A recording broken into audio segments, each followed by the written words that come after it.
that the condition of purchase was survival and asked the man if that was all he needed to do. The man stared at him for a moment before labeling him as Odd TaeSan, then inquired whether he needed to clear the labyrinth for the man to reveal his goods. The man replied negatively, but TaeSan told him that he was leaving. As he moved towards the room, the man was left puzzled. He noted that usually they would become frightened and remain immobile, making him wonder why TaeSan was so self-assured. TaeSan descended into the room, leaving the man above pondering if TaeSan was fearless and how such a person could exist. The man, however, dismissed these thoughts, certain that TaeSan wouldn't return alive. On the other hand, TaeSan had arrived at a corridor, and the layout of the floor was identical to that in easy mode. At first glance, there didn't seem to be any danger, but suddenly he heard a geek sound behind him. He turned around and saw huge gleaming eyes. Upon closer inspection, he realized it was a large rat. He was surprised, but the creature rapidly lunged at him, biting his foot and causing him to lose 10 health points. He stood still, stunned that the boss monster of floor 5 in easy mode was just a random mob there. He knew that the large rat's defense was low, but due to its incredible speed, that was difficult to follow. It had taken them a long time to defeat it. He attacked, but the rat dodged, making him feel the difference between solo mode and easy mode. TaeSan embraced himself, recalling how fast the rat was. He remembered how they had chased it in easy mode until it was exhausted. Working together as players now, not only was he alone, but his stats were lower than before. Logically, it was an impossible fight. He also realized how dire the situation was. Li-tian had told him that she had run away first, and he knew from the start that none of the players who passed floor 1 in solo mode had engaged in a fight with the large rat. He understood what was happening. He knew the way rewards were given in the labyrinth was simple. If he accomplished something others couldn't, or achieved a feat that everyone respected, then he would be rewarded accordingly. His goal was to become stronger than anyone else. The large rat was startled by his attack.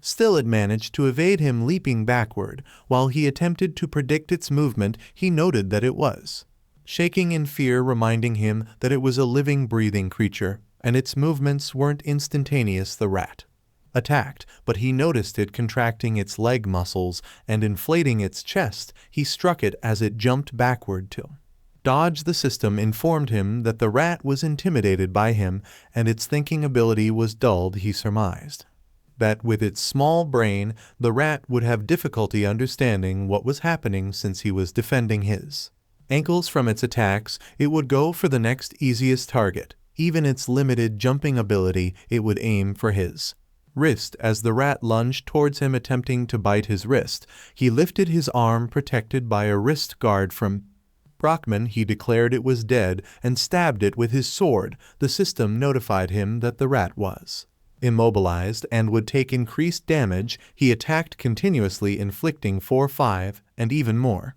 damage. He emerged from the room to find the man shocked to see him. He calmly told the man he had returned, offering the large rat's meat, which he could consume if needed. Previously in the community, Kang Jun Hulk, frustrated, asked whether the others shared his view that the shopkeeper was a newly difficult. He questioned why the shopkeeper always had to have the last word when selling his items. Li-tian responded that a shopkeeper should behave as such, and expressed her bewilderment as to why he didn't. She fervently wished to stab him with her sword, but she refrained, knowing she would end up getting beaten, which incensed her further. In the meantime, the shopkeeper was shocked enough to drop his cigar when he saw that TaeSan had survived. TaeSan laid the large rat meat on the table, asking the man if he wished him dead. The man responded with a no. He displayed the large rat meat, which was 96 quality, and the large rat's skin or leather boasting a 95 quality. It was the leather of the large rat and appeared to be quite warm. They inspected the items as TaeSan asked the man to confirm if he was also making purchases. Since it was a shop, he questioned how much he could get for those items, but the man was still stunned that he had managed to kill one. TaeSan asked the man why he was so surprised, reminding him that if he had killed one, Then he had killed one. The man recognized the authenticity of the kill. It was of the highest quality, implying TaeSan had hunted it down flawlessly with minimal mess, and this was accomplished by a greenhorn who had just entered the labyrinth. The man told him that since he had met his requirements, he would open the shop up for him. TaeSan asked what the man sold, and the man replied that he sold everything. He simply told TaeSan to let him know what he wanted. TaeSan inquired if the man had a tower shield, which led the man to ask if he was referring to one of those large ones. TaeSan responded affirmatively, specifying that he wanted one big enough to be held with two hands. The man questioned why he desired a shield of all things, and TaeSan explained he was considering crushing his opponents with it. Smiling, the man touched the wall and declared that TaeSan had chosen the correct answer. He then opened a golden door, causing TaeSan to gasp in surprise. The man pulled out a bulky tower shield from the golden door, asking TaeSan what he thought of it. It had an attack bonus of +1, a defensive +5. Was quite sturdy and looked like it could block many attacks. The man handed it over to him, and TaeSan knew that it was more than fine because he could find an item of that quality around floor 7 in easy mode. The man told him that its price was 500 gold. However, TaeSan only had 243 gold, so he needed twice that amount. He decided he would have to come back later. He turned around, calculating that around 7 large rats would fetch him enough to purchase the shield. The man asked where he was going, and he replied that he needed more gold. However, the man tossed the shield at him, telling him not to worry about it and that he would give it to him for free. Reaching into the golden door, the man informed him that he had around 250 gold and that there were things he could buy with that amount which were worth his money. He then told TaeSan to hold on. TaeSan was surprised to see a lot of items flying in front of him. He wondered what was happening, as this was completely different from what Lee-chan had told him. He urged the man to slow down, asking why he was going to such lengths for him. However, the man responded by asking why TaeSan was making a fuss when he was trying to be nice to him, and if he couldn't do him a favor. He advised TaeSan to consider it a simple investment, leaving TaeSan even more confused. Despite this, the man dismissed his questions, instructing him to pick because those were the items he could currently afford, revealing that he didn't want to elaborate further. Looking around, TaeSan noticed that most of the items were potions, some temporarily increasing his attack, others his speed, and so on. These items were essential for navigating the labyrinth, but he didn't need to use them at that moment. He was aware that acquiring potions in solo mode was challenging, and they were primarily used on the upper floors, not the lower ones, so he felt no need to buy them immediately. In fact, he considered the potions a trap in their own right. He knew he needed to buy more crucial items than potions at that moment. For example, the crude bow with an accuracy of +20%, even though it seemed somewhat hard to use, and the crude arrows with an attack of +1 that were indeed shaped like arrows. He recognized the need for a method to attack from a distance with a bow. An annoying situation could transform into a walk in the park. He brought out his gold, asking the man how much the large rat leather was worth. The man responded that given its level of quality, it was worth around 770 gold. TaeSan declared that he would sell it and buy the bow and arrows. The man seemed fully satisfied and enthusiastically handed the bow and arrows over, leaving TaeSan wondering what was truly happening. Moreover, he was certain something had changed. The man asked him to confirm if he understood that his health wouldn't recover in the labyrinth. TaeSan confirmed that he did. The man then explained that there was something called the Spring of Life on the first floor where he could restore his health. He could use it an infinite number of times as long as he didn't leave the floor. The man offered to show him the location and mark it on his map. He also warned him about an erratic old man at the site, but he assured TaeSan it wouldn't be a problem. TaeSan recalled that Tian had also been told about the location of the Spring of Life. However, she had shared that the shopkeeper had insulted her while doing so, suggesting she hole up there and starve to death. TaeSan couldn't help but wonder what had changed the shopkeeper's attitude. He Pondered whether it was due to the difference in their tactics.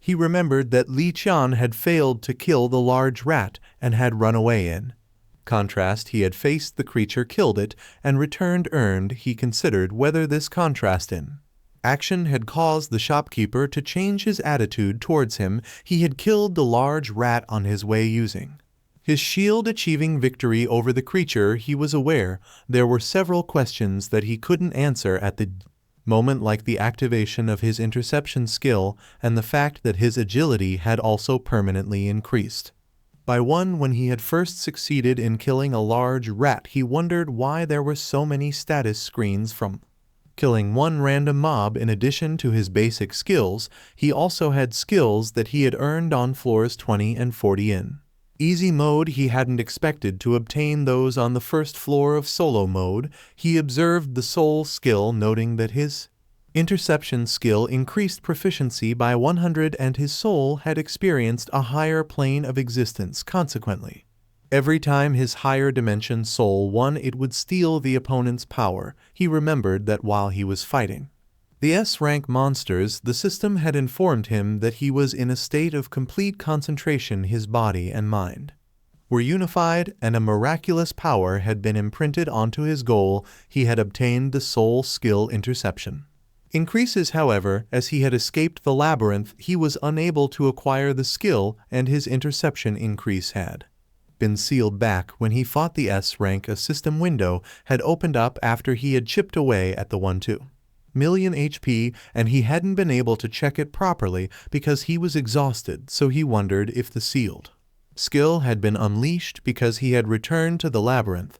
It was a skill that he retained even when time was turned back, and he persevered in his quest because it was a question he couldn't answer at that time. The situation was the same, and he knew he had to aim towards his goal to become stronger than anyone. He was walking down the corridor, certain that the spring of life should appear past the corridor. He thought the path was unnecessarily long.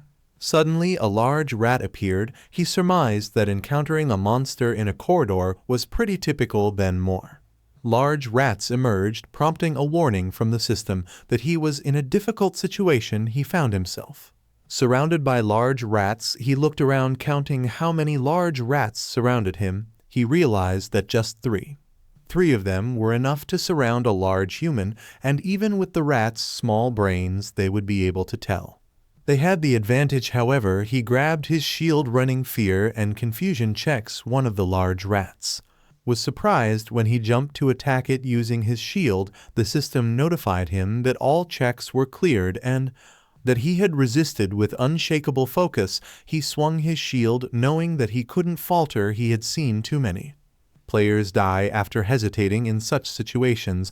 The other two rats attacked him from behind, but with his unwavering mind, all his stats had increased. He counterattacked using his shield, pushing one of them against the wall. Then he attacked the other one with his shield, confident that with the level up and successful checks, his enhanced stats would allow him to react and catch the large rats with ease. The system informed him that he had succeeded in fighting off two large rats and had leveled up. However, the last rat, intimidated by him, had its judgment dulled. He taunted it, making it furious enough to leap at him. He simply raised his shield and thanked the rat for its straightforward approach. Then he stabbed it to death with his shield. Later, he reached the corridor door and opened it. He stepped out. Scanning the area, the system explained that the area was a resting zone within the labyrinth where his enemies could not willingly enter. The tranquility of the place, however, made him feel lethargic. Additionally, the system informed him that he had discovered the spring of life for the first time, awarding him a first discovery bonus. His intelligence permanently increased by 1 and his mana by 2. He scooped some water, aware that most areas of the labyrinth were infested with monsters. Exceptions were the shop and the spring, which served as safe zones. He splashed the water on his face, and the system informs him that he recovered to his best condition, the coolness refreshing him and relieving his fatigue as if he had slept. However, he knew his mental fatigue would continue to increase and decided he should rest there. The next day, he accessed the system, wondering if a day had passed. He speculated that there might be updates on the community board. Upon opening the board, he saw Kang Joon-hook's solo mode post asking if he was supposed to